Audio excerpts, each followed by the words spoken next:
Ian Benjamin Rogers was a 39-year-old from Crawfordville, Florida. He was a father and known as being a really nice guy. On the morning of August 26th, 2024, Ian left for work. On the way there, he texted his boss saying his vehicle was overheating. Ian never made it to work. He was never seen again. I'm Ed Dentzel, and this is Unfound.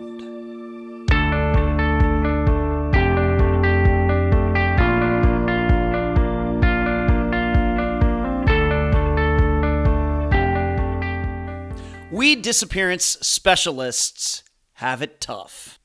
I mean, those murder people out there, they have DNA, a murder weapon, there's actually proof that a crime occurred.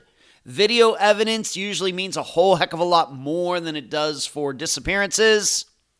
Yep, it's all right there to be collected and processed. With missing persons, it's the exact opposite. Yet, sometimes investigators make it rough on themselves by missing things right in front of their faces. Examples: Eric Franks, Laura Bible and Ashley Freeman, Zoe Campos, Andrea Bowman. None of them should have been unresolved, or at least partially unresolved, as long as they were, of course with the understanding that Eric, Laura, and Ashley still have not been found. Still, all these cases are difficult. Well, with Ian Rogers, we have a man and a truck missing. And as I've most notably told a colleague of mine, these are the easiest of the hardest. And now a summary of the case. Ian Rogers, I don't think there's anyone who could honestly say he was a bad guy. Between his family, his friends, his coworkers, and his boss at the job Ian had when he went missing, they all had respect for him. But in retrospect, as has been hypothesized, this could have been the instigator for Ian's disappearance. Because although Ian had drug issues before, the perception in 2024 was that Ian had beaten his addiction. Yet the belief now is that Ian had fallen back into its grasp and that he feared everyone finding out. So, at 5 a.m. on the morning of August 26th, 2024, as was the usual routine, Ian dropped his girlfriend off at her job. Then, although the timeline is a bit fuzzy, his mother saw Ian at her place getting tools out of her shed. Ian was also seen back at the place he and his girlfriend shared. At 8 a.m., Ian, in his work truck, was supposed to arrive at a job site in Tallahassee. He wasn't on time. Ian texted his boss saying the truck was overheating and that he would be late. He and the truck were never seen again. Later, a license plate reader would catch the truck in the area of Tom Brown Park, a location that Ian should not have been near that day. However, the picture did not catch who was driving. Due to the efforts of many volunteer scuba teams out there, we continue to discover that police really don't do everything they say they do when people go missing. Contemplate why law enforcement doesn't get the dive gear out for disappearances like Ian's, while you also try to answer these 3 questions during the interview. Number 1, why would Ian go get those tools that morning if he never intended to go to work? Number 2, are you inclined to believe Ian was driving the truck in the license plate reader picture? And number 3, if you were a diver, where would you be looking next? Of course, understanding that the truck could be on land. Ian's family is not sure what to think about his disappearance. The guests for this episode are the hosts of Tragedy, a true crime podcast, Alyssa and Michael. Unfound News. Part 2 of my appearance on the Silver Linings Handbook is now out. Jason and I discuss multiple Native American disappearances, and I make comments you will not hear any other true crime host make. Next, have you checked out the refurbished Unfound website, theunfoundpodcast.com? Maybe peruse it while you're listening to this episode. And I have another website in the making as well. Finally, I'm sorry to announce the death of a very special listener, Charmin Antel Harp, who organized the July 2019 Tom Brown meetup in Amarillo, Texas, died this past week. We extend our deepest sympathies to her friends and family. I'm so happy to have on this episode of Unfound the hosts of Tragedy, a true crime podcast, Alyssa and Michael. Alyssa and Michael, welcome to Unfound. Hello. Thank you for having us. You're very welcome. And everybody should know, the audience should know that we're doing this interview on September 13th of 2025. Let's start here. Whatever you want to say, tell the listeners a little bit about yourselves, as much as you are comfortable saying. We'll have ladies go first. So, Alyssa, what would you like to tell the listeners about yourself? Well, let's see. I am a retired educator. I was a special education teacher and a high school assistant principal. So this is, I guess, like my second career, doing our work that we are doing for families right now. And let's see, we travel full time with 2 cats. That's kind of unique. Right. You two are married, correct? Or not? Yes, this is our 10-year. Yeah, we 10 just years? celebrated our 10-year anniversary. Fantastic. Congratulations to both of you. Thank you. Where are you originally from, Alyssa?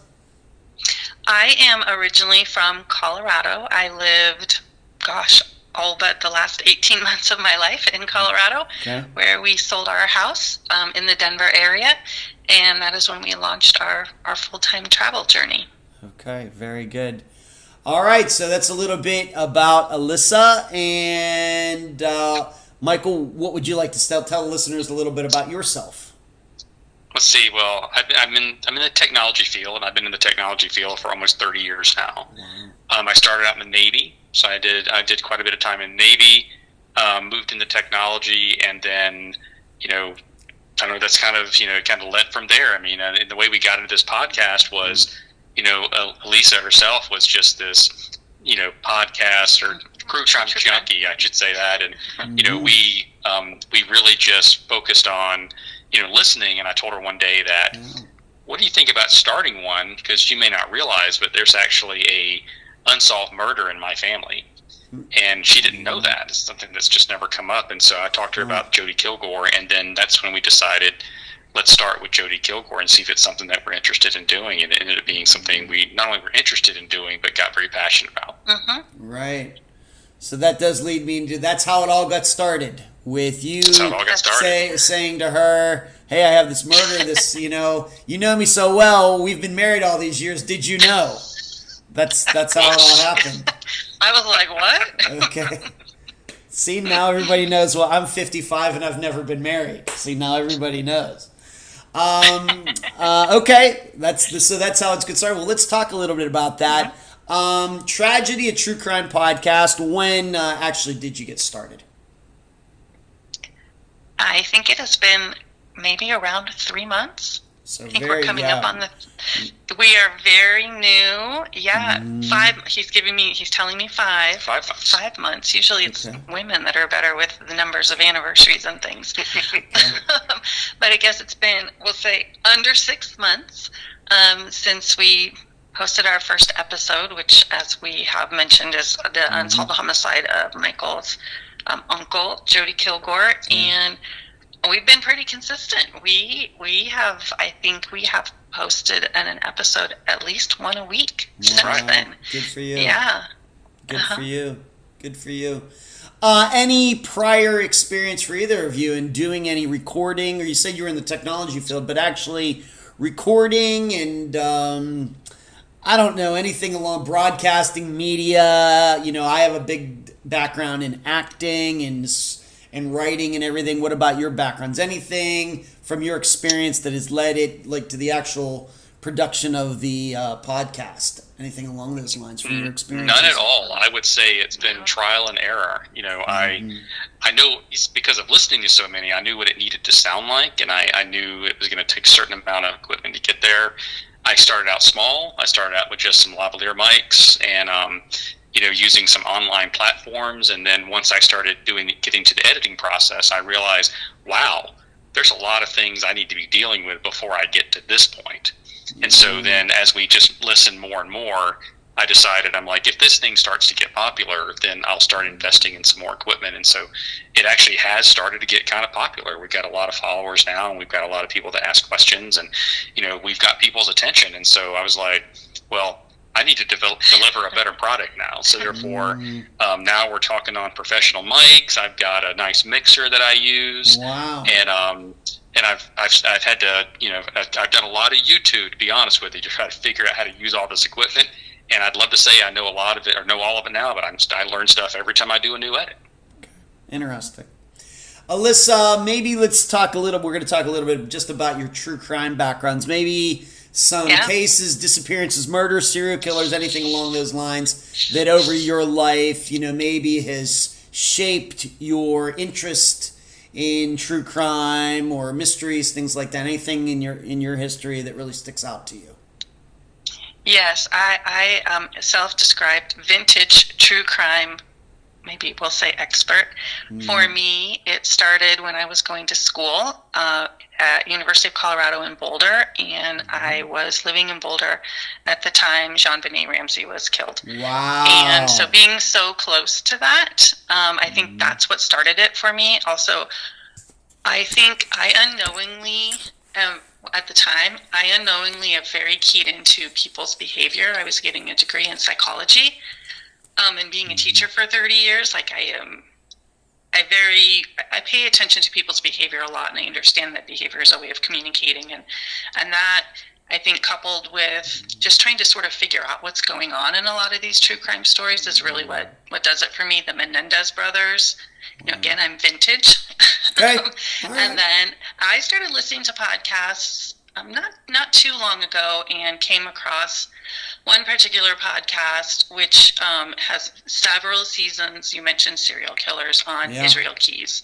Yeah. So as we are traveling around, I will say, let's go to this lake and let's paddleboard. And then we get there, and he goes, wait, Israel Keys did something here. And I'm like, yeah, this is why we came here. And so it is sort of this weird fascination I have, just trying to understand people's behavior and choices and the places they go. And so for me, it's the Jean-Benet Ramsey, Menendez, and Israel Keys. Okay, gotcha. Michael, what about you?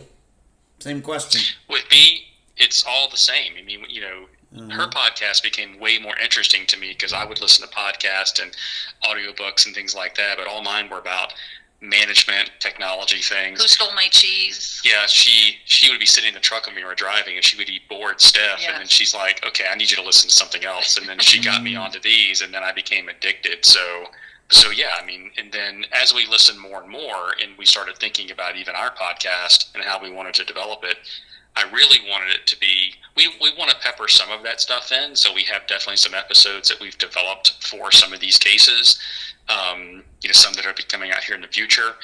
But I also wanted to focus on a lot of unsolved things, missing person cases, and I wanted to do a little bit more with helping. The one that's, you know, there was another one that we did just recently, because again, it's weird. She has the true crime fascination. I seem to have all the true crime connections, which is bizarre because, you know, we have the Jody Kilgore connection, but then, you know, I have a former stepfather named Mike Helms. We just did an episode on him, and what's interesting about Mike Helms is he actually was part of the detail that protected Ted Bundy while he was in Tallahassee. And so we did an episode where we interviewed Mike to talk about his experience, you know, interacting with Ted Bundy. And it was interesting how many things came out that you just never really heard about. Right. But what about? I'll just ask. Maybe before you, we're not here to get into your deep personal histories. But maybe before you met Alyssa, any interest? I realize you have this murder in your family, but outside of that, anything that caught your attention before you two became a couple and Alyssa started running podcasts by you? Anything? All right, I guess you can. Well, we met online. We should start there. I always tell people that I ordered her online. Yes. I guess what I'm saying is, did you have anything independent throughout their life? Like, a lot of people bring up unsolved mysteries, cops. For me, I'm old enough to remember In Search Of. That's kind of what got me started as a little kid in the 1970s. Any shows like that or anything that come to mind that you were watching, that true crime like? The one that always comes to mind when she and I talk about this, I would say the Mindhunter was really the one that kind of turned me on to it. Okay. But that was also once we knew each other. We hadn't been talking about the podcast yet, but then this Mindhunter show came out, and I'm disappointed they didn't do more of them because I found the entire thing fascinating, and even the guy who played Ed Kemper in the show, I found him menacing. He did such a good job. Mm-hmm. Okay. I think this is an example of, in a good marriage, people learn and adopt from each other. And I think he didn't really have a big thing about true crime and stuff like that until he met me, in the same way that I didn't really know a lot about fly fishing, but now I'm really good because I learned it from him. That's the way it works. So they tell me. Okay, very good. Thank you for explaining all of that. All right, so the reason, though, we are talking here on this Saturday evening is Ian Rogers. So I'll just simply ask you, just very quickly, why Ian Rogers? Of course, there are a lot of disappearances out there. What was it about Ian Rogers' disappearance along with the truck that he was in that said, you know what, we're going to do a series of episodes on his disappearance? What was it? Well, one thing to correct real quick, I am actually from Tallahassee, Florida. Oh, you are? Mm-hmm. Okay, so, well, there you go. Maybe that explains it. When we started with the community, it started with Jody Kilgore, obviously, in the Wakulla County area, which is basically Crawfordville. And then as we were starting to wrap that case up, as far as the final episode, at least at that point, the final episode 6, some of our listeners reached out to Alyssa. So go ahead. Yeah, so we got, I got a Facebook message from someone who lives in Wakulla County who had been following our story on Jody Kilgore and said, do you know that there is a missing person out of Wakulla County? And I happen to know his mom. Would you be interested in telling that story? I can reach out to her mom. And we said yes. And so that's what brought us to the Ian Rogers case. Okay.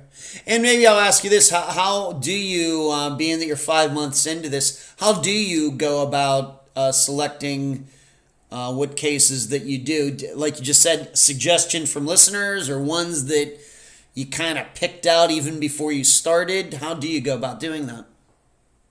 That's a great question. Right now, we have a lot of people that are reaching out to us and asking for help, honestly. And so there's certain cases that we're looking at to cover because we're just interested in them. And so that's some of the future stuff that's coming up.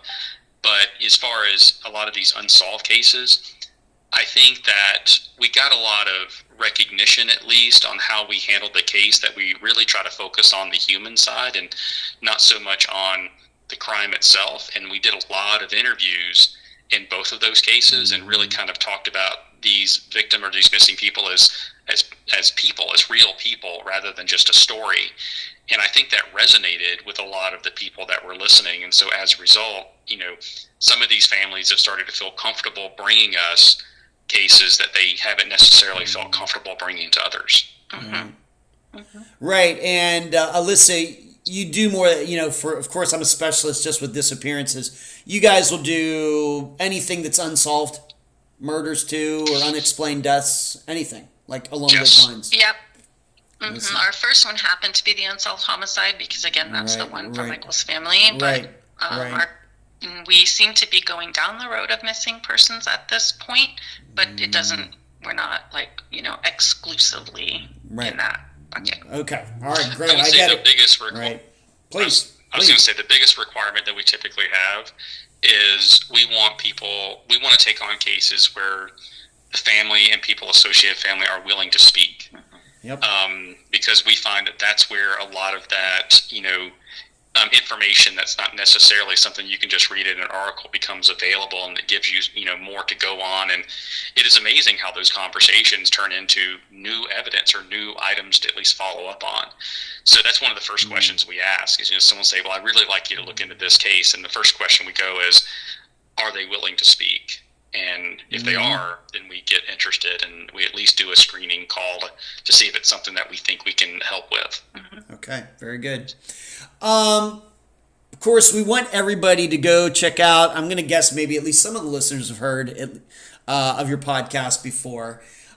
So we don't want to ruin it for everybody, but all the interviews and everything you did, we of course want to get people to go check out not just the Ian Rogers episode, but even go way back to the beginning from 5 months ago.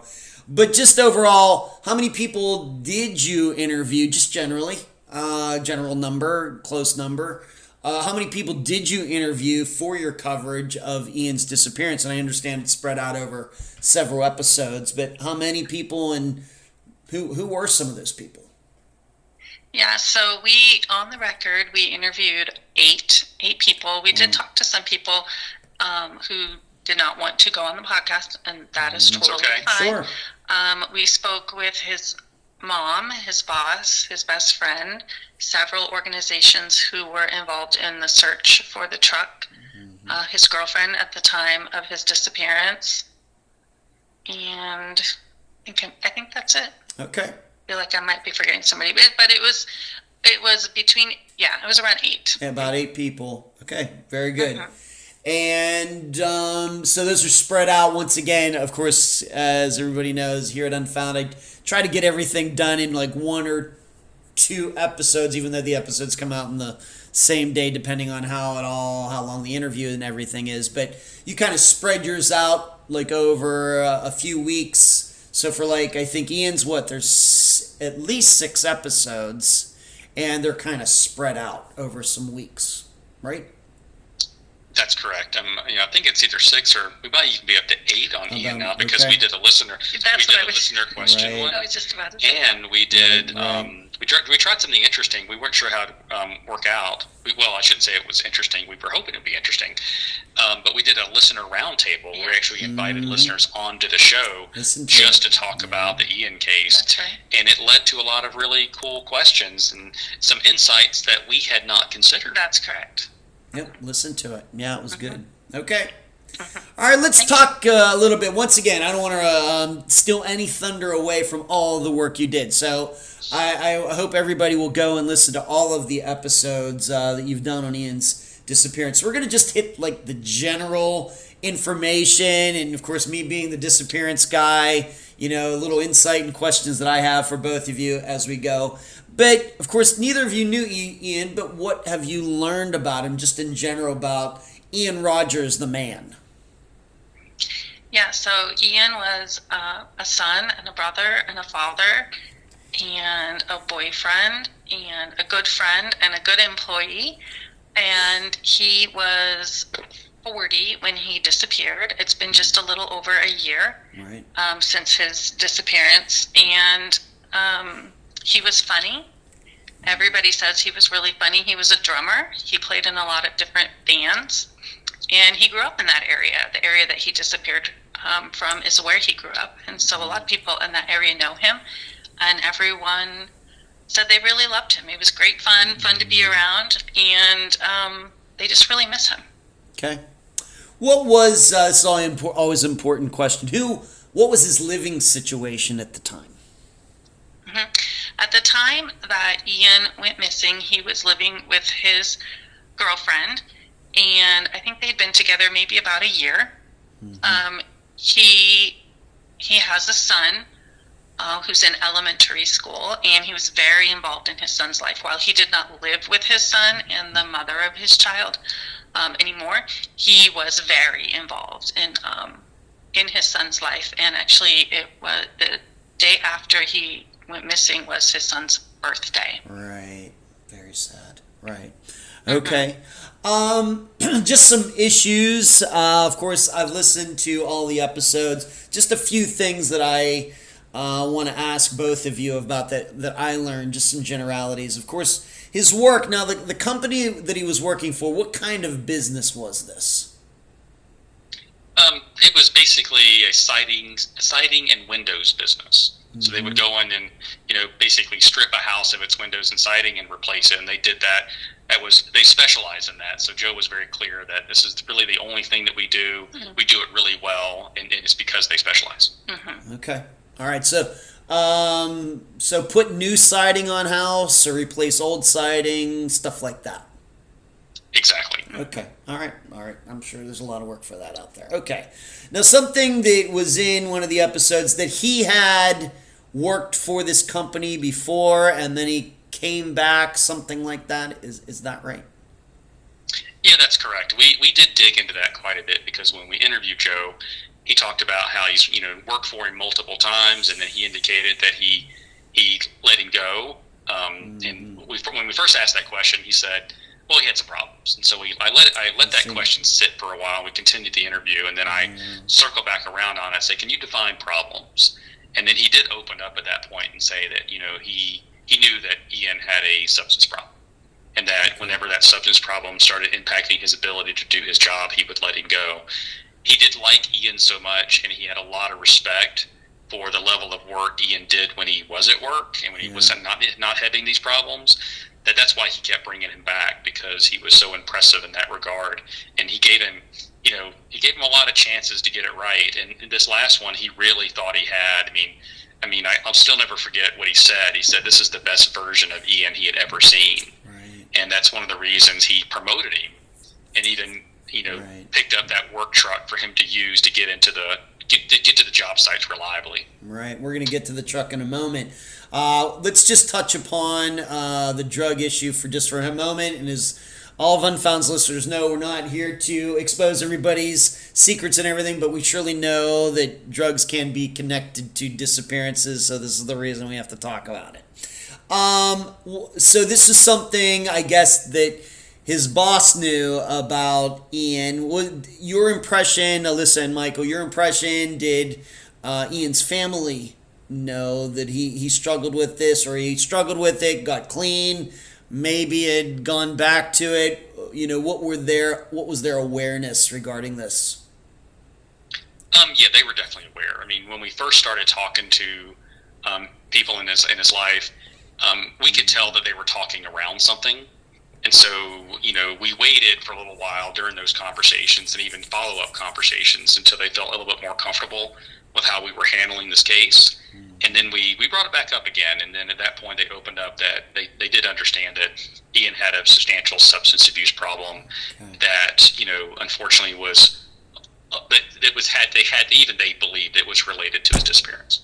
Okay. All right. And do we know specifically what his addiction was to? Our understanding it was meth, but we don't know that for sure. We've heard meth, but we've also heard other things. But that seems to be the theme that we've heard from most. Okay. What about in the course of doing the work for all of those episodes? What do we know about Ian's mental health, just in general mental health? Any enemies? Any problems with anybody? Had he ever expressed any fear of anybody or anything like that leading up to his disappearance? Do we know anything about any of that? Yeah, the theme that we hear predominantly from people is that Ian was really good at, I don't want to use the word hiding, but some people said, if something were bothering him, you wouldn't know. That he kept a lot of, maybe we'll call them struggles internally. He kept them to himself. And while people may have known that there was an on-again, off-again substance abuse problem, he didn't really show that to people, from what we can tell. And nobody's really said anything outright about a mental health issue. Instead, they say he kept things to himself. Like, people say he was funny, he was happy, he did gigs, he played the drums. Nobody has really said to us anything very specific about any mental health issues. Rather, they say, he didn't appear to be somebody who would show that. Right. Well, there's one thing that is probably worth calling out that we kind of discovered. It was even talked about in the roundtable episode, where getting close to his disappearance, there was things were going well for Ian. He's he's gotten promoted, he's got the truck. He's being given a lot of trust. He's getting a lot of accolades at work, and then he started having discussions with people saying that he didn't feel worthy. And so that kind of says something to his mental state as well. Yeah, I agree with you. Absolutely. And as far as enemies, I don't recall anybody ever. We can't find one. In fact, that came out of our listener roundtable was, does anybody come back to some of his friends? Did he ever go crosswise with anybody? And everybody says no. Okay, very good. They don't know that at all. Okay. Let's move on to this. Let's move up to kind of the days before, and both of you have already mentioned it. Let's talk about this truck. He disappeared with the truck, but it actually wasn't his truck. It was a company truck, correct? That's correct. All right, he didn't own it. He was given it by this boss who had respect for him. What is your understanding on, how that happened? For example, was Ian, did he have a car problem, or what was it that this boss felt that he deserved this truck? Yeah, what Joe mentioned was he did have a car problem. He was kind of sharing a car at the time with his girlfriend, and even that car had problems, and so he was trying to save up enough money to buy something more reliable, and he was doing such a good job at work. Joe decided to, in this case, take a little bit of a risk and let me just go and buy a company truck. We need one anyway. I'll give it to Ian. That way I can have my person that's doing such a good job get to the job site reliably. And so that's really, there wasn't a whole lot more thought to the truck, and he hadn't even had it that long. I mean, we're only talking about a couple of days here. Right. All right, so he's given this truck. And like you said, he had already intimated to somebody he wasn't sure if he deserved it. And then of course he goes missing a few days later. Now, something else that, of course, I had listened to the episodes. I'd brought it up to both of you in a previous conversation, and then I think I got some of it right and some of it wrong. But there was this story about how he said he had been stuck in traffic. I think it actually came from his girlfriend, who you interviewed. What exactly was that? He claimed he was stuck in traffic maybe the day before, or what was that?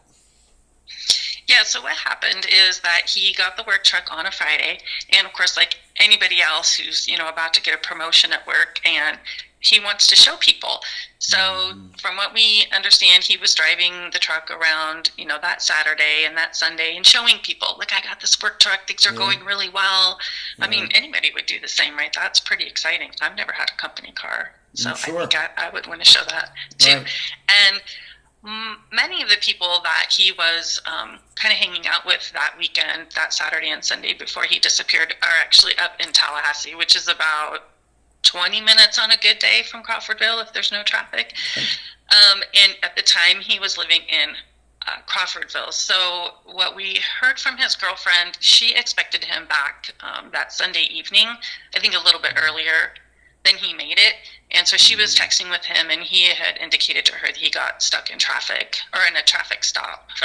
Yeah. And so we explored that a little bit, and our perception is that's not exactly what happened. He just didn't get back to her in the time that he, I think, probably told her he would. So he said he had got wrapped up in a traffic stop. Now, we don't know that for sure, but that's our perception. All right, and when you mean when you say traffic stop, he's saying that he got pulled over by the police or something like that. It was given to us very vaguely. So right. I don't think he was pulled over by the police. It was the way I took whenever the story was told to us was this was some kind of traffic event, that was a sting or whatever happening in traffic, pulling people over, just checking licenses, things like that. Yeah. Just a traffic screening, so to speak. Yeah. Right. But we don't believe that actually happened. I mean, I think this was I have the belief that he was probably somewhere else. We don't really know. We can speculate, but we're not going to speculate where we think he was. But we don't believe there's any kind of traffic problem. Okay. And I guess what maybe I should also ask you, being that he went missing the next day, correct? the very next day? Yeah. Correct. At least at this point, of course, like you've already said, this is a fairly new disappearance, at least in Unfound Land. Hard to maybe connect it to his disappearance at this point. Yeah, we agree. We think he was just somewhere he didn't want his girlfriend to know he was. Okay. That's how I take it. Gotcha. All right. So let's move up to the day of the disappearance. If you could, just in general, go through the timeline of. I think that it starts with him taking his girlfriend to work. I think at about 5 a.m. and you can just go from there. Your understanding of how that day went. Yeah, so that's correct. At the time, his girlfriend worked at the local gas station and had a horribly early time that she needed to report to work. Mm-hmm. And as we mentioned, they only had one vehicle and it wasn't very reliable. So it was the pattern that he would drop her off at work super early in the morning, go back to the place that they lived together, shower, get ready for work, and head on up to almost always Tallahassee to the job site. And so that's what was happening. That day he dropped her off. He went back to the place that they were living at, and he was supposed to be, according to Joe, back up in Tallahassee like about 8 is about what time he was expected to be to work. Okay. We know that he didn't make it even out of Crawfordville until shortly after 9:30. Wow. So instead of making his way up there in the typical time frame, around 7:30, he stopped by his mom's house, which is also in the same small town, to pick up some work tools. And for some reason, he lingered there for almost 2 hours before he started to make his way up to Tallahassee. And of course, at this point, he's already several hours late to work. He does make a phone call to his boss and a text message to the site lead during that time frame saying, hey, he's on his way. He also reports that he's having some trouble with the truck. And then the next time the truck is spotted is in the general area of Tom Brown Park, which is a park in Tallahassee. And that was spotted by a license plate reader, but you can't really tell who's in the truck. Okay. So the truck was spotted, and that was roughly around 12:30. Okay. And that is the last time the truck was seen. Okay. From what we know. Just need to ask you a couple questions. As far as him going to his mother's and taking these tools, do we know what tools were taken? And your impression, would these be tools relevant to taking siding off a house or anything like that, as best as you can tell? Yeah, the best we can tell, yeah. We were trying to figure out why his mom's house, and like why didn't he, why are the tools even taken out of the vehicle? So we kind of, now this is a bit of an assumption. If you're driving the truck around and showing it off to your buddies, which we know that he did, would you want to do that with a big pile of tools in the back of the truck? Probably not. And so we're making the assumption here that he most likely took the tools out of the truck, drove the truck around all weekend to show it off to his buddies or whoever he took it to, and then he went back to his mom to pick up all the tools for the job site. And these included, toolboxes and ladders, which, they would have been associated with taking siding and off house. So there's no question there. Okay. All right. So I guess we could infer by him going over there that he had the intention of going to the work site, even though it seems like he was way behind schedule. Yes, we agree with that. Okay. All right. Now, did I also hear, though, that somebody said that he was in, was it the mother's driveway or his own driveway? He sat in his truck for a long time. What do you know about that? Is this something that's believable? Is this just a rumor? What would you say? Yeah, there is quite a big chunk of time between the dropping off the girlfriend at 5 a.m. and leaving his mom's house at 9:30. And we think that half of that time was in the driveway of the place that he was living, and then the other half was at his mom's house where he stopped to get the tools and stayed for several hours. It seems that it was not unusual for him to drop her off at work and then fall asleep in the truck before he goes back into the house. That is what we understand has happened, but that's not a person that we've spoken directly to, so that's kind of a hearsay for us as far as what happened between 5 and 7, because it would have taken maybe 10 or 15 minutes to get to the place where the ladders and the tools were from the place he was living. So we've got these weird 2-hour blocks in 2 different places. Okay. When he went to get those tools from his mother's, did the two have any interaction? No, she saw him, Okay. when she was driving away, but they didn't interact. That's right. But Okay. his brother was living there. And Okay. so we do know from speaking to his mom that they chatted a little bit. And they had, I don't think his brother was up that early, but they did speak to each other. Sadly, since that time, his brother has passed away. Wow. So obviously we couldn't speak to him about Right. what that 2-hour window looked like. Okay. So we don't know necessarily what they talked about or what Ian's demeanor was? Anything? No, we've been trying to dig. That's one of those question marks Elise and I have, is we've been trying to dig into that conversation, and the information we've been provided on that conversation so far has been a little bit inconsistent. And like I said, since he's gone, we can't confirm anything, even if we were told. Yeah. Right. The 2 people party to the conversation. One is deceased and the other one is missing. So it's going to be hard to figure out what was said exactly. Right. Okay. Now, regarding this truck, we should state this is a fairly new truck, right? I don't think it was brand new, but it was like, what was it, 2020? Or do we know what year it was? Do we know what it was? Do you remember the year? It was 2019? Yeah, it's a 2019. All right. So, He bought it, I think, at an auction. all right. So, And he intended to put on, like, GPS track. I don't know the right word. Yeah, he was going to put a GPS, on the vehicle, obviously to track it since it's a work truck. Right. I don't think he was anticipating it would go missing within 3 days of giving it to 4 days of giving it to Ian. That's right. Right. Okay.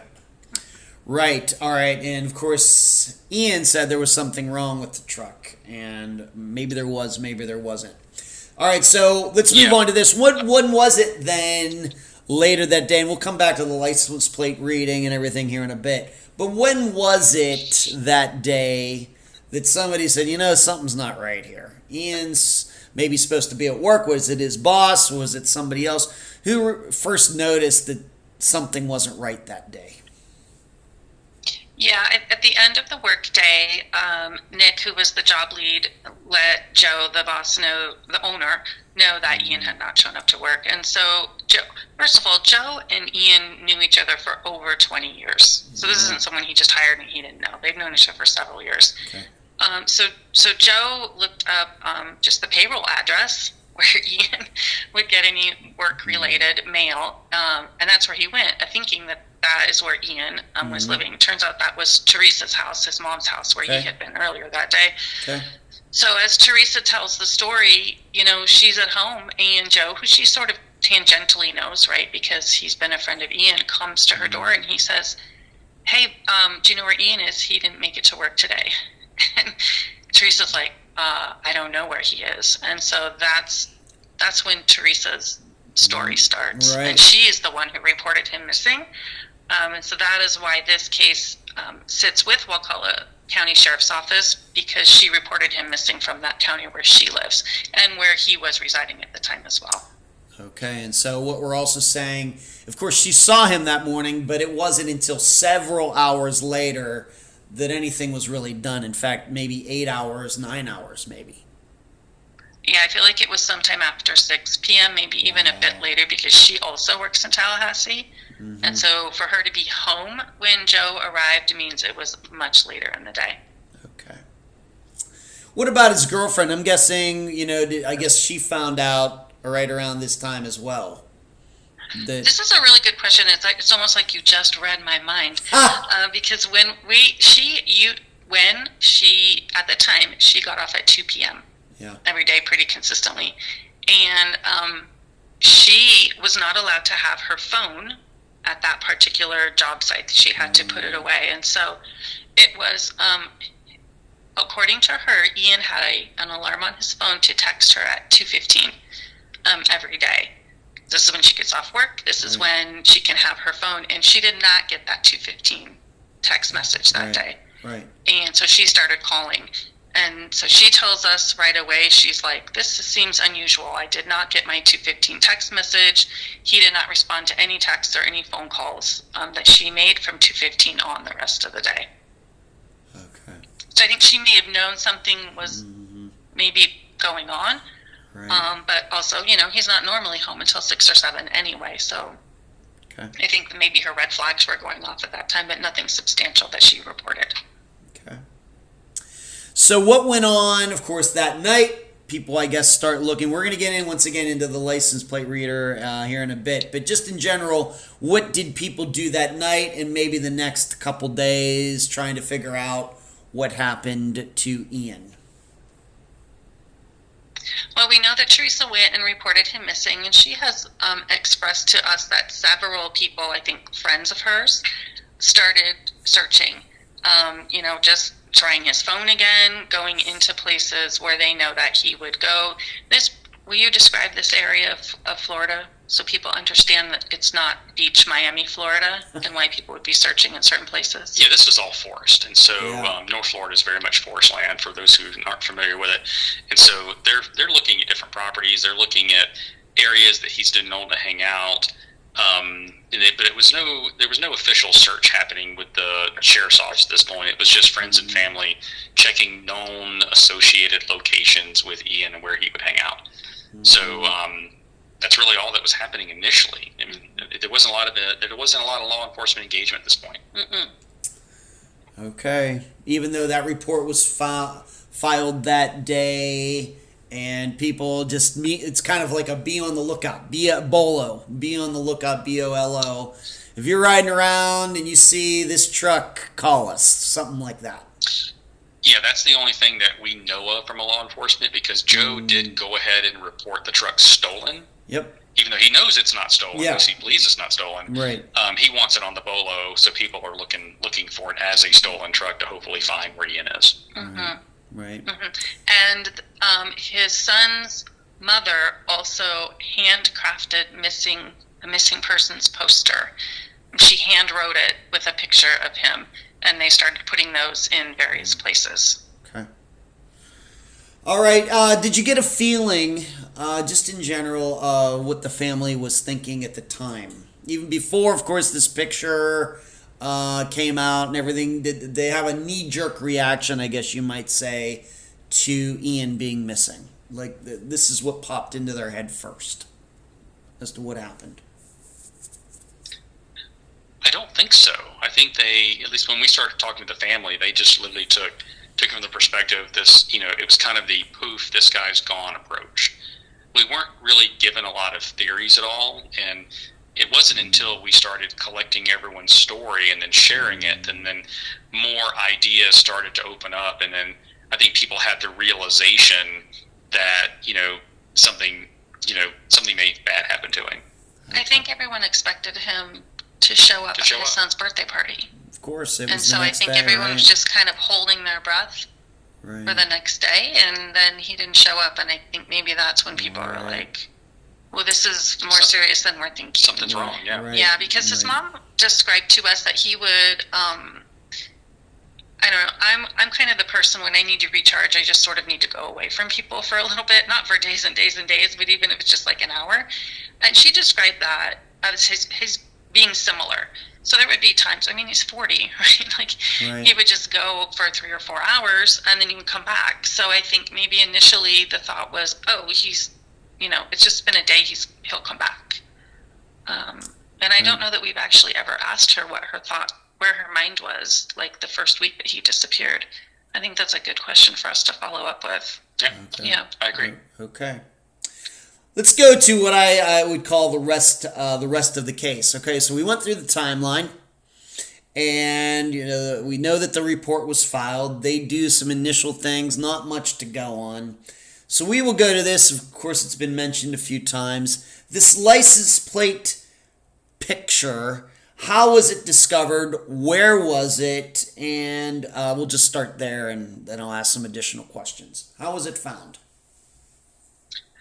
Well, it's a traffic cam. It's at the corner of Connor and Appalachian Parkway. And so with him exiting the area. And so that particular road there's really no reason to be on it unless you're going to Tom Brown Park. And furthermore, if you were headed to the job site where they were that particular day, we were able to track down where he was supposed to be working. There'd be really no reason to be over there. And so having that spotted there from a traffic cam is odd. And they were able to confirm that they confirmed not only was the license plate a match, but even you can tell there's ladders in the back. Yeah. So that's even further confirmation this is the right truck. That's right. So yeah, I mean, he's in a spot to where, well, we're assuming he's in a spot because again, we couldn't confirm the driver. It's too blurry. But he's coming out of Connor Boulevard. He's turning onto Appalachian Parkway. He's definitely not where he's supposed to be, if that's him. Okay.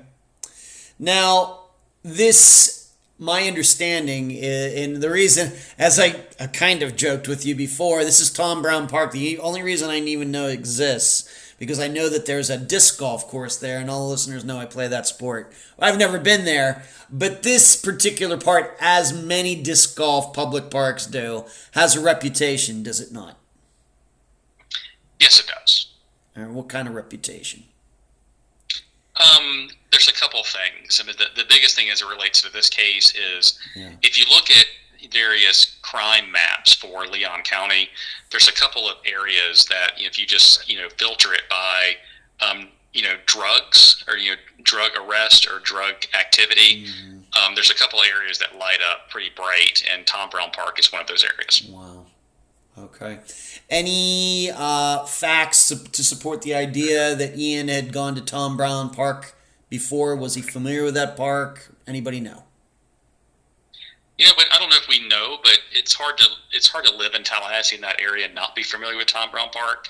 It's a pretty well visited area. There's lots of different activities that people do in there, including disc golf.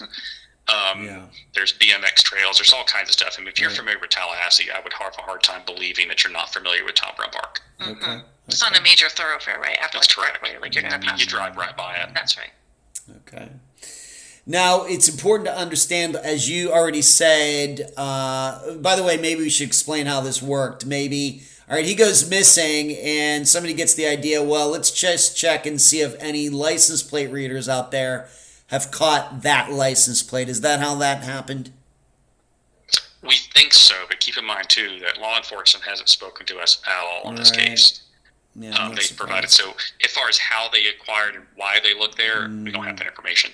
Okay. The picture of the truck, I call it the truck spot, it was on 2 news reports. So it's possible that a reporter may have found it as well. Because there are 2 pictures of the truck that we see when we see the very few articles posted about Ian. And one is this picture, the blurry picture of the white truck. Right, I've seen it. Okay. Now, it's important to understand, though, that the truck is, once again, the way you understand it, I've not been there, but the way you've understand it and have looked at everything, the truck is seen going one direction, but it's not seen coming back from that direction, so it's only seen on this reader once. That's correct. Any insight into that at all? I'm sure you've thought about it. Any reasons why that could be? Well, I've been thinking about that for a while, and I hadn't even discussed this with you yet, Elisa. But, it came up in a different conversation, and I'm kind of relating it to why that may be the case. But some states require tags in the front and back, and some don't. Right. Florida is just on the rear tag. That's right. And so there's nothing to read from the front. Right. And so that may be legitimately just a really basic Occam's razor approach to why there's not 2 pictures. This is a busy area of town. Yeah. It's a Monday afternoon. It's just there are several colleges in that area, and so it's right before college is starting. So it could be that there was just a lot of traffic in that area, and no other traffic cam was able to conclusively grab that tag. And then the other piece of it too is, and we've talked about this a lot on the podcast, is this is the most common contractor truck you're ever going to see. It's a white Dodge Ram, unmarked, basic model, and this is something that most people, they see all day, every day, and they don't notice. Right. Totally true. And you also made the important point that the way you look at this truck going that way, it's almost imperative that he went into the park, even though there's no proof that he did. Yeah, we can't prove it, but there's no reason to go that way unless you're going into the park. Yeah, going into the park, okay. And what time was this picture taken that morning? To remind everybody. 12:30. 12:30. Wow, so well after he was supposed to be at the job site. And well after his last known location in Crawfordville at 9:30. Right. That's some of the timeline. Getting you back to the timeline for a second, that's one of the timeline pieces we find really interesting is we have confirmed conversation with Nick, not conversation, but text. So based on the, people are like, well, how do you know that Ian sent that text? Yeah. They have different job site managers, if that's the right term for them. Okay. And the fact that the text was received by the person who was actually assigned to that job tells me that someone had knowledge of who the job manager was. Right. So therefore, it's most likely Ian. So therefore, I'm okay confirming Ian sent that text at 11. We have the truck at 12:30, and then we can't confirm he's in there, but at least we know the truck is moving. If you assume he's in there, and then we have the 2:15 missing. So we're like, is the timeline 12:30 to 2:15? Is that when the missing aspect of this case starts? Right, it's hard to tell. Because at 2:15 he should have texted her. If he followed routine, which he did all the time with Jordan Kaylee, he misses. That's the first time he misses something. That's correct. Okay. All right, so and I guess what we're also saying is that, of course, we don't know how many license plate readers out there. I'm sure there are license plate readers out that we as Florida residents don't even notice. I can't even probably tell you how many times my car has been photoed. Probably hasn't. I don't know about any of them. But I guess we're also saying, today. Yeah.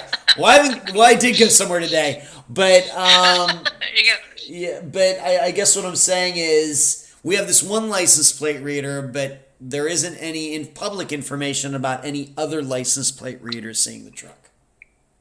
Correct. And what's even more interesting about that, which is why it gets even crazier to think about, is you can map out where the traffic cams are in Tallahassee and in a lot of cities for that matter. And we know that he had to have driven through some of their traffic cams, but for whatever reason, there's just no information. We can't say that he didn't. And if law enforcement has that information, that is something they're not sharing publicly. There's no additional traffic cam footage of him. Can I go back to law enforcement for a moment? I just thought of something. Go ahead. Law enforcement does have the phone records. Okay. It did take several months to get those phone records, but it was about 3 months post when he went missing. They did get his phone records. They confirmed that they have his phone records with his mom, but that's not public information. So they were doing that piece of the work. Okay. True. Well, let's talk about that phone info. So is there anything public regarding, of course, we know the text, and like you said, I think although it's not totally factual, I think it's a good guess that actually Ian did send that particular text. But is there any phone usage after that is known, or any pinging, anything like that of the phone? Unfortunately, because we don't have the phone records, I did put in a FOIA. I'm sure many of your listeners know what that is, and I have not received anything about that. So we don't know if there was any phone activity according to the records. However, there does appear to be a ping that happened, and again, I'm sure your listeners are very familiar with cell phone ping technology. Yep. But there is a ping, and I want to say it was around 3, sometime after 3, is that right? Correct. And it was, we're going to check my directionality for that area, southeast of Tallahassee? Correct. Yes, off of Tram Road. Off of Tram Road and Old Plank, that area. Yeah. So that is the only public information that we have of anything related to the phone after what we know is the text. And we know there's been extensive searches in that area.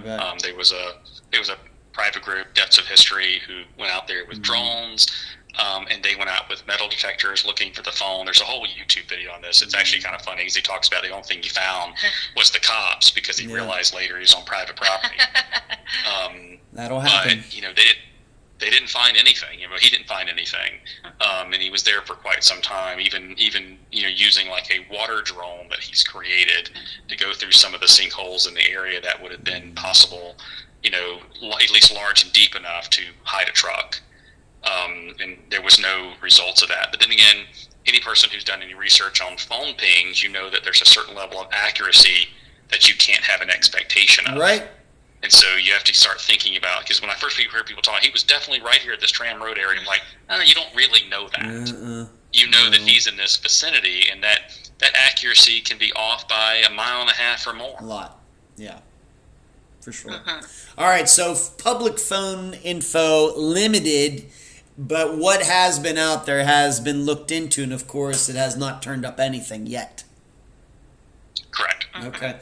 Now, I do have to ask you about this. There was talk about a satellite photo. As I've already expressed to you, this seems very, very, very unlikely, but one of your guests did bring it up. Is this something that you're pursuing, trying to get your hands on it? What is this? Yes, we have been trying to get our hands on it, and that is not something that has been able to be produced to us. What this person says is they know they have it, they're just struggling to find it. It's somewhere.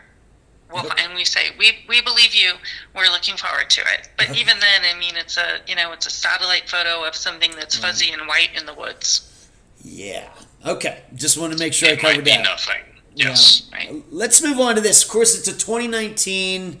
Your understanding about that vehicle, could it? Some vehicles can actually be called using OnStar. I think that's the General Motors system that. It's kind of a GPS, but it's kind of in your wreck. You hit this button and you call an operator. With this truck, is that possible, or has anybody thought of that? Have you heard anything about that? Yeah, but we've been led to believe, as from Joe, is this is a very base model vehicle. It's not going to have any features like that. He was even telling that he wished he had GPSed it before he gave it to Ian, because then we would probably know where Ian is. Yeah. Right. Okay. So no OnStar. Once again, I realize this is different make, model, and everything else, but that's just what I think of. I know most manufacturers now. Please. It's a good question. It's one of those things. I wish it wasn't a base model truck. Yes. Because mine. I have a Lariat edition. F-250, and that thing. It's accurate up to 5 feet.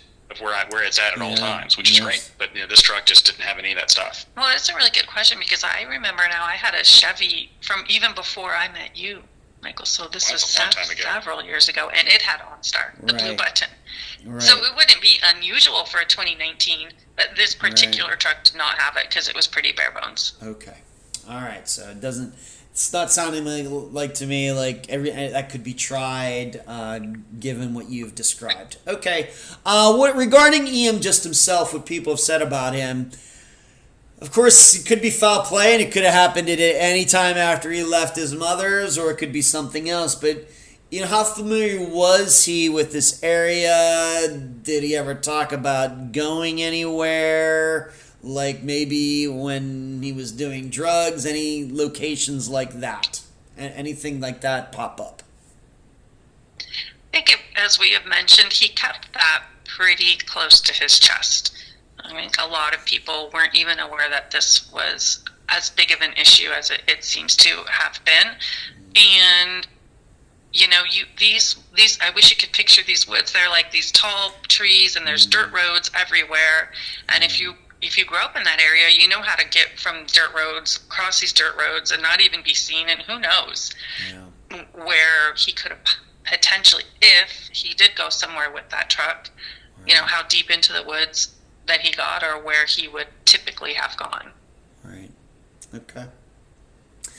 Now, I know you spoke to, and once again, I'm hoping everybody goes and listens to all of the episodes, really only hitting the major general points on Ian's disappearance. Michael and Alyssa have spoken to many people, and you can hear people who knew Ian and people who've been involved in the searches and everything. Please go check out their series on Ian's disappearance. But you did talk to some scuba divers, and so if anybody's wondering, well, have they checked any waterways in the area? In fact, the waterways around that area have been checked quite a bit, correct? Yeah, there are 3 different organizations that we've spoken directly to: Depths of History, North Florida Divers, and Sunshine State Sonar have all done several dives in the area. The thing about this particular area in Florida is most of the water is not deep enough to hide a vehicle. I think they said it needed to be 8 feet deep. For a truck this size, they said ideally it needs to be at least 8 feet deep. And most of the water, even Lake Talquin, which is a very large lake outside of Tallahassee, it doesn't get that deep, really, anywhere close to where you could put a truck in from the shore. Yeah, most of the Talquin area, because of the size, they started looking at that. When I thought he did a great job of explaining how we did this. Yeah. Where he went through and evaluated every area that you could drive a vehicle in reasonably, and boat ramps, and then he took his boat out and actually sonared all the areas around these spots. Yeah. And they've also done similar work near where the ping happened, because there's a river very close to that ping, the St. Mark's River, and so the organizations that we've spoken to also looked in that area. Now, we were able to provide some new information that one of the organizations did not know, and it was the location where the truck where he was supposed to go to work that day. And so we were able to give them that information, and I know that the next time they can get into that area, they're going to start looking in that area and see if there are any ponds or sinkholes up there, where the truck may be. And most importantly, I know that there is a lake, I don't know what you'd call it, but a body of water right next to Tom Brown Park. I'm guessing that most importantly, that body of water has been searched. Yeah, whenever we looked at the maps that Sunshine State Sonar had, that body of water has been reviewed. Okay. All right, so he's near Tom Brown Park. The truck is, of course, we don't know that he's driving it, something we need to continue to stress. And, of course, there's circumstantial reasons to believe he was driving the truck, but that may not be the case. And so the nearest bodies of water closest to this license plate reader have been searched.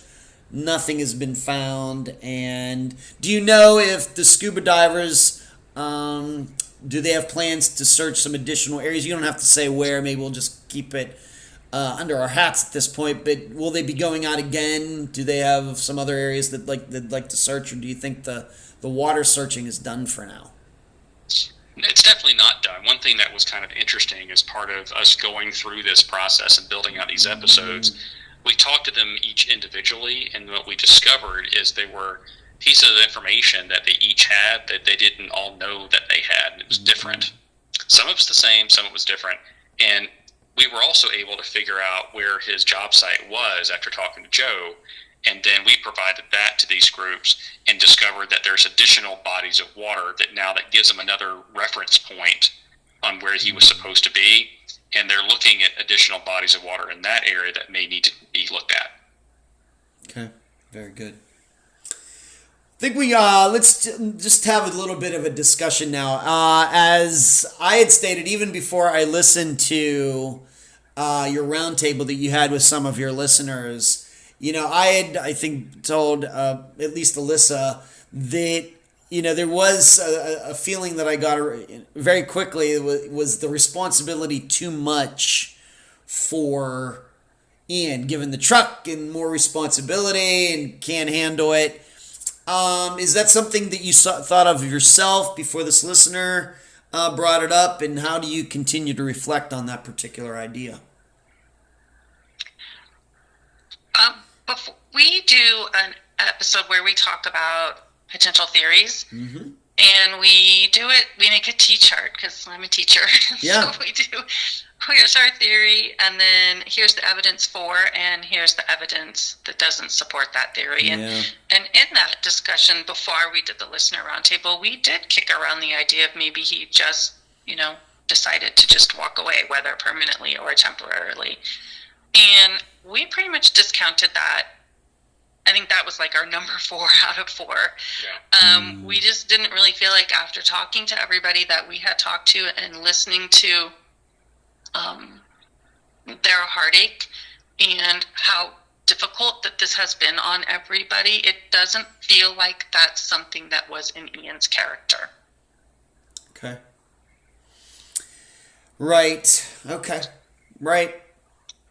Moving on to something else, I think what's interesting to me, having now covered about 375 disappearances, is that, of course, I've featured several, not several, it's actually a very low number. It's only about 5% of the disappearance that I've featured where vehicles have gone missing as well. It just sounds like several because it's been so many episodes now. But this would be the first that I have on Unfound that where technically the vehicle has been stolen. Even going back to what you said about Joe calling it in and reporting it as a stolen truck. I think all these other people, they actually owned their vehicles or had permission to use the vehicles for whatever reason, but this was actually stolen. Any insight into that? To me, it doesn't sound like Ian is the stealing type. What about to the both of you? What you've learned about him. Yeah, I also do not. I don't think that he would have done that, particularly because of his relationship with Joe. Yeah. They knew each other for a long time, and Joe brought him back and was giving him this opportunity, and I feel like that's not something Ian would have done to Joe. Not even that the truck belongs to the business, but that it belongs to Joe. And I just don't think that is something that Ian would do. And what people say over and over and over and over again is that he would never walk away from his son. And I think that has been just so, I guess, confusing for people. And I think that's why that is just not a top theory for us, is that he just took off because the relationship he had with his son, to our knowledge, was very good. And just choosing to leave the day before his son's birthday just does not seem like it would be something that he would do. All right. Okay. Talking about the Tom Brown Park area, of course, like you said, we've already talked about, it has a reputation.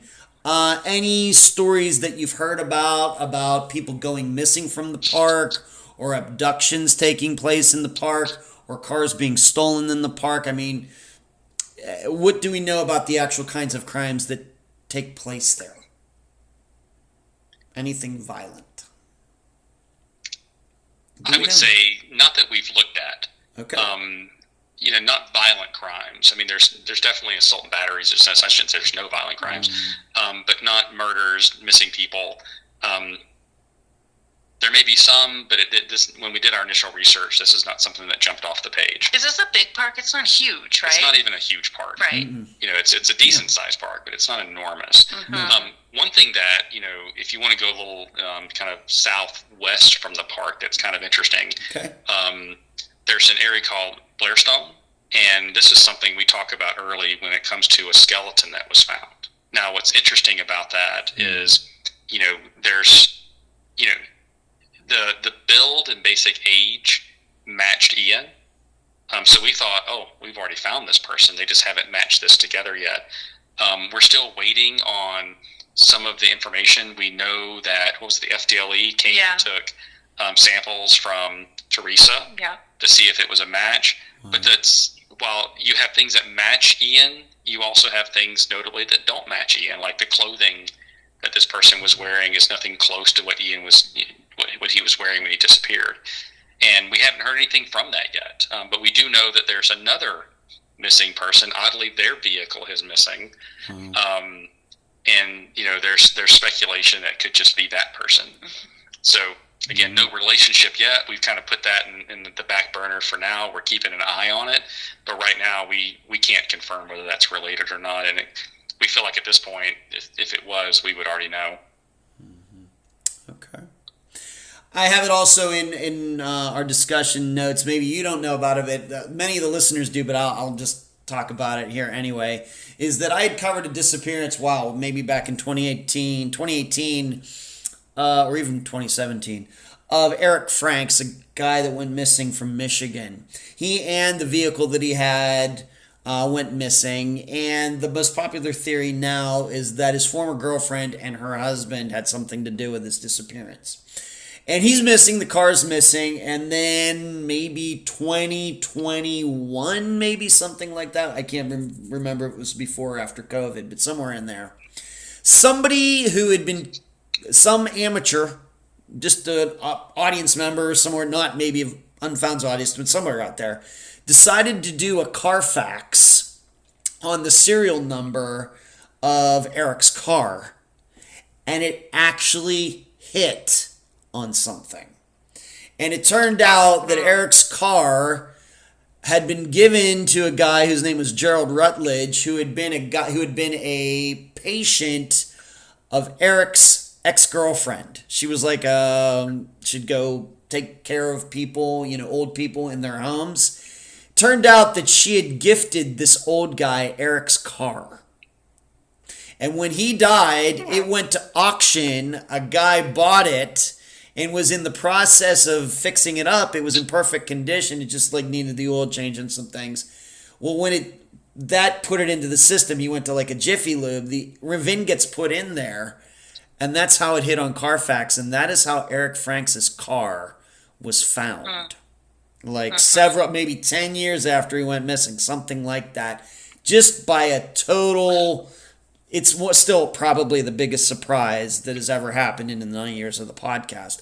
I'm wondering, anybody thought about doing that? Does anybody have the VIN for this truck? I suppose Joe may have it. Do you kind of put it into some sort of database like a Carfax or something like that to see if just somebody has that truck and maybe doesn't even know that it's connected to a disappearance?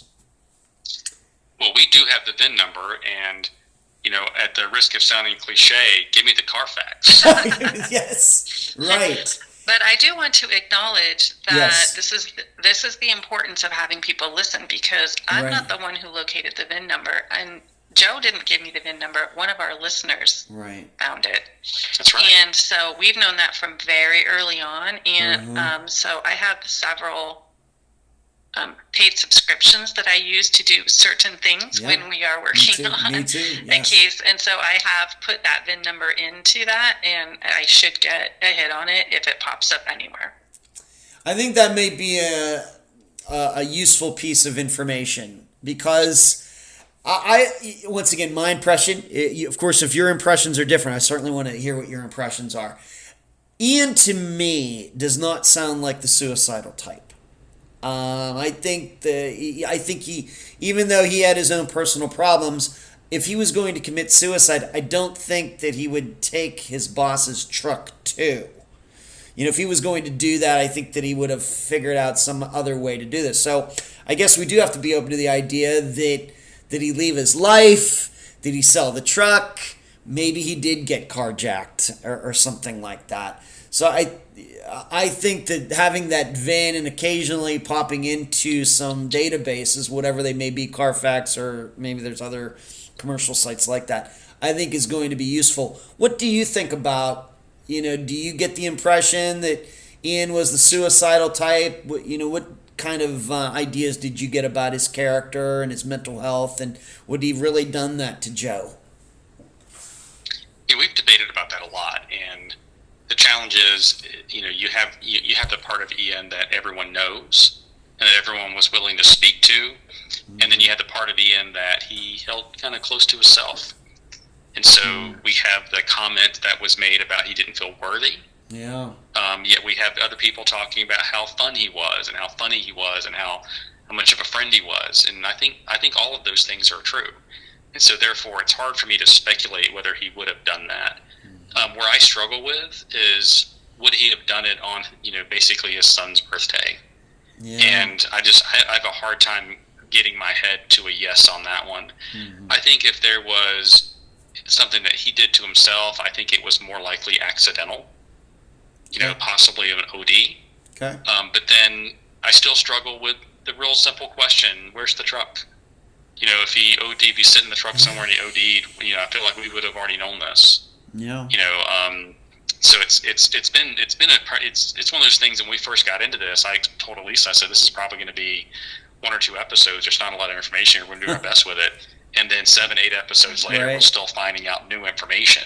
Right. And so it's one of those things. It's a good question, but it's hard for me to commit to which one of those answers, because again, just as Lisa said earlier, we do T-charts on every theory. Anytime we have a theory, we do a T-chart, and that one's pretty even. Okay. Very good.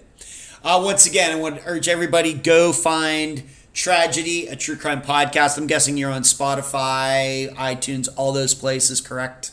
Yes, we are. All right, so that's correct. Go and just start with this one, I guess, first, and then maybe go back to the beginning. I know the audience picks all sorts of different ways they go about catching up on a podcast that they're only finding out for the first time. So go, once again, the name of the podcast is Tragedy, a true crime podcast.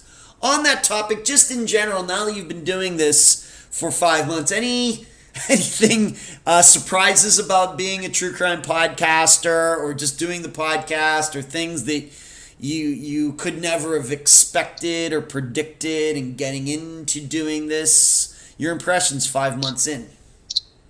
Well, to begin with, we're having a lot of fun, and from a couple of different angles. We really enjoy putting this together. We really enjoy the people we've met. And I really enjoy being able to give back to people in a way that I think is meaningful.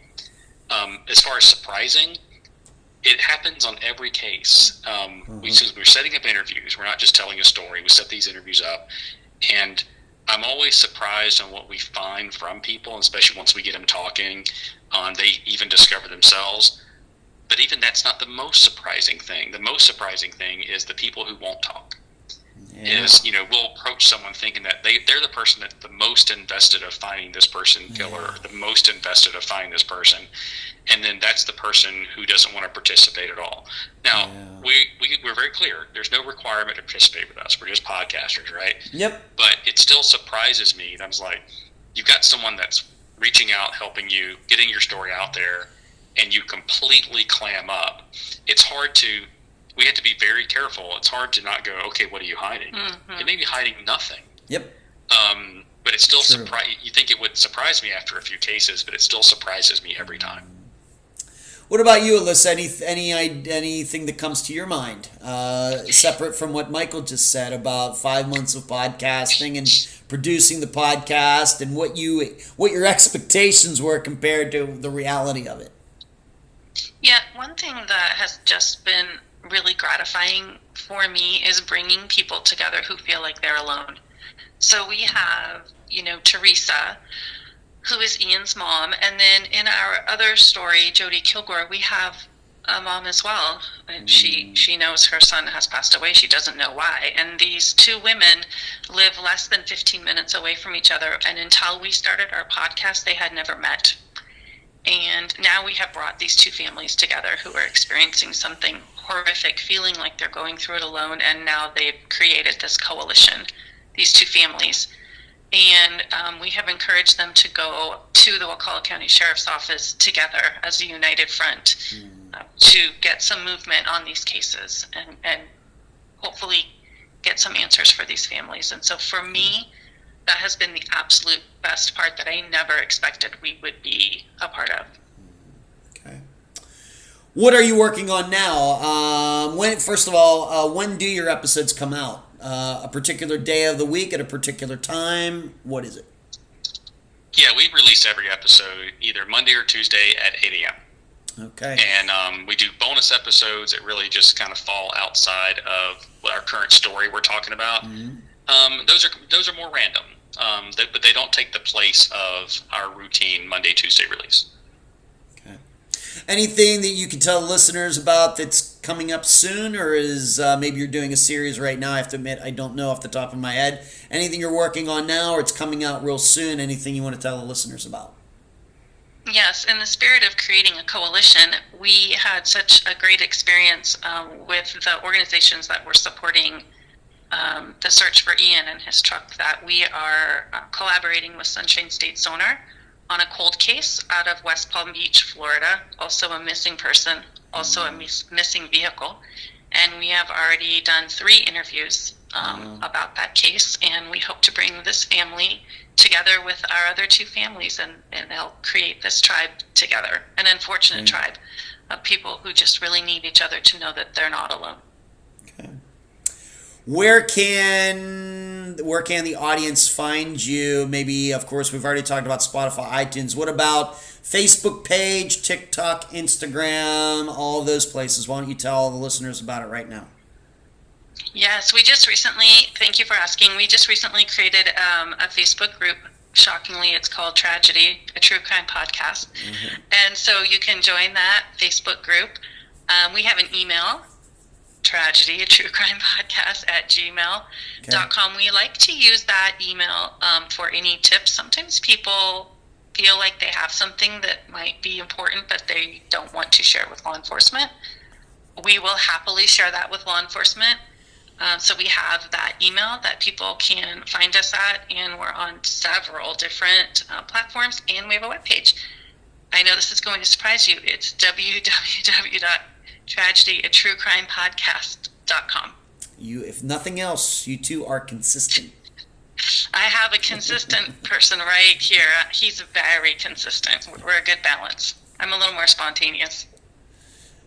Any final words before we complete this interview, Michael and Alyssa?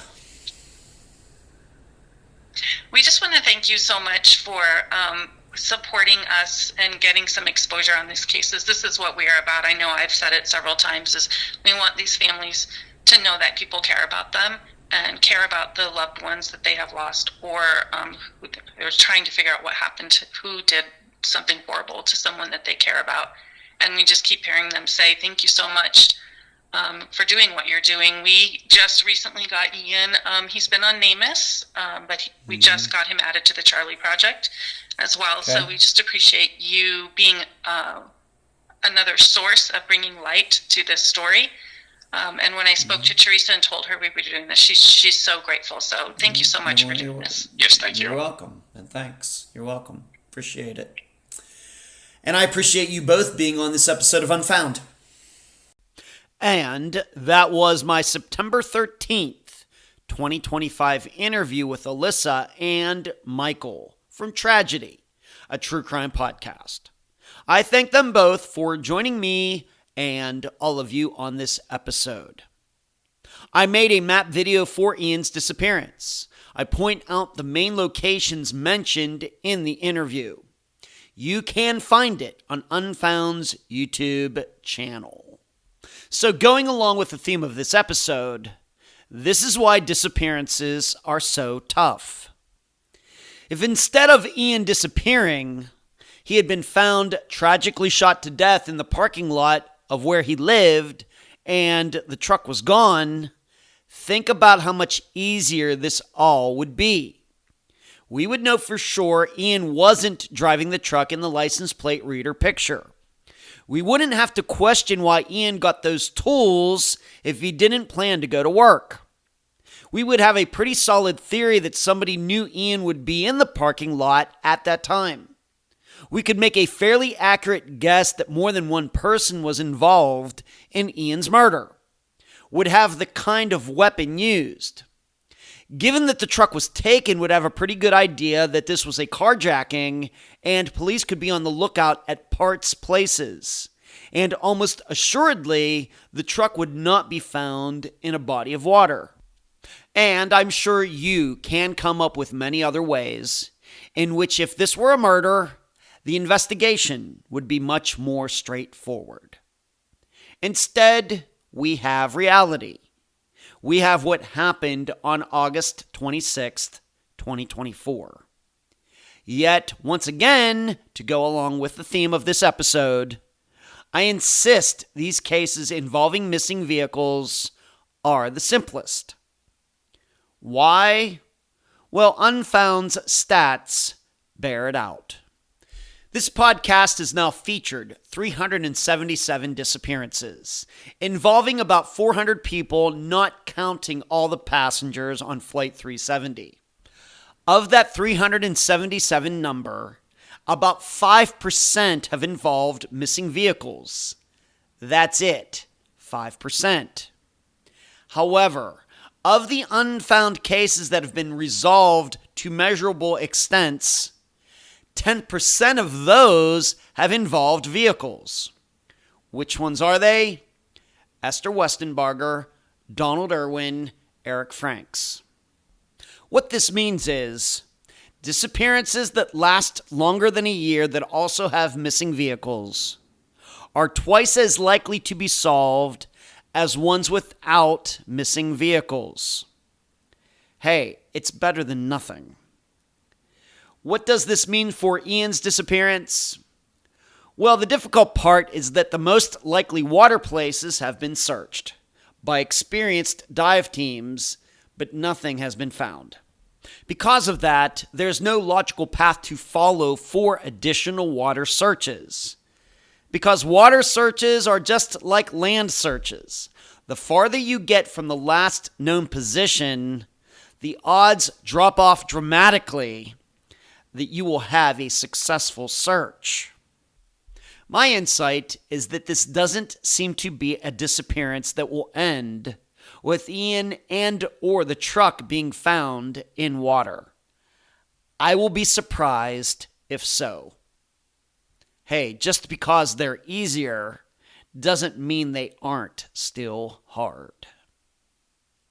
If you'd like to hear and read more of my in-depth analysis into the disappearance of Ian Rogers, please go to patreon.com/Unfound Podcast.